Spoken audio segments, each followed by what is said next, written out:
High everyone, welcome to my YouTube channel. आज चाहिँ म घरमै बनाउन सक्ने एकदमै सजिलो लिटोको रेसिपी लिएर आएको छु। यो लिटो चाहिँ 6 महिना कम्प्लिट बेबीलाई मजाले खुवाउन मिल्छ। यी सामानहरू चाहिँ मैले सबै 1-2 घण्टा घाममा सुकाएको पानीले मजाले धोएर सुकाउनु पर्छ। अहिले चाहिँ चामल भुट्दैछु। चामल चाहिँ गेडागुडीको 3 भाग हुनुपर्छ। गेडागुडी चाहिँ 1 भाग, चामल चाहिँ 3 भाग भुटेको मैले चाहिँ 5-7 मिनट यतिको रातो हुने गरी मजाले भुट्नु होला, नत्र भने बेबीलाई पखाला लाग्न सक्छ। रातो रातो हुने गरी चामल भुटे, मकै पनि भुटे, अब चना भटमाससँगै एड गरेको छु मैले चाहिँ। यो चाहिँ सँगै पनि मजाले भुटिन्छ, तर सबै सँगै चाहिँ गर्न हुँदैन। सबै गरेपछि चाहिँ मुनि डढ्छ। यो चाहिँ एउटै भएर सँगै एड गरेको। यो पनि 5-7 मिनट रातो हुने गरी मिडियम ग्यासमा मजाले भुट्नु होला।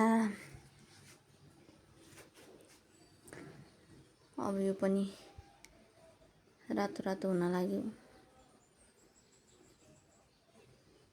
यो मैले निकालिसकेँ। अब यसमा सिमी एड गरेँ। सिमी पनि मजाले 5-7 मिनट जति रातो रातो हुने गरी भुट्नुपर्छ। रातो भन्दा पनि यसको रङ चाहिँ त्यति देखिँदैन, आफै हेर्नु होला, पट्किन्छ यो चाहिँ।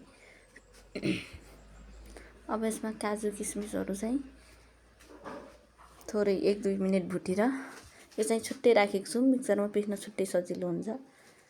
यसमा चाहिँ तेलहरू भएकोले छुट्टै राख्दा राम्रो। ओखर पनि एड गरेँ। अब मिक्सरमा पिस्दैछु। यो चाहिँ एकदमै मसिनो हुने गरी पिस्नु होला। खस्रो भएपछि चाहिँ बेबीले त्यति राम्रोसँग खाँदैन। एकदमै मसिनोसँग पिसेर मैले निकालिसकेँ। अब ओखर काजु किसमिस चाहिँ सँगै मिक्सरमा पिस्दैछु। यो चाहिँ डिब्बामा छुट्टै राखेको छु मैले चाहिँ। त्यसमा सँगै राखेपछि चाहिँ कस्तो तेलहरू जस्तो कस्तो देखिएको थियो, त्यसैले यो चाहिँ छुट्टै राख्दैछु।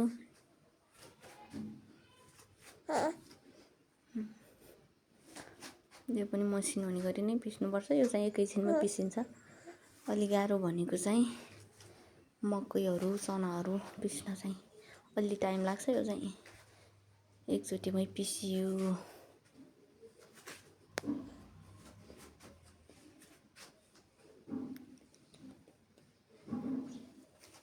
अब मैले चाहिँ चालनले चालेर पनि डिब्बामा राखेको छु। डिब्बामा चाहिँ त्यति बिग्रिँदैन।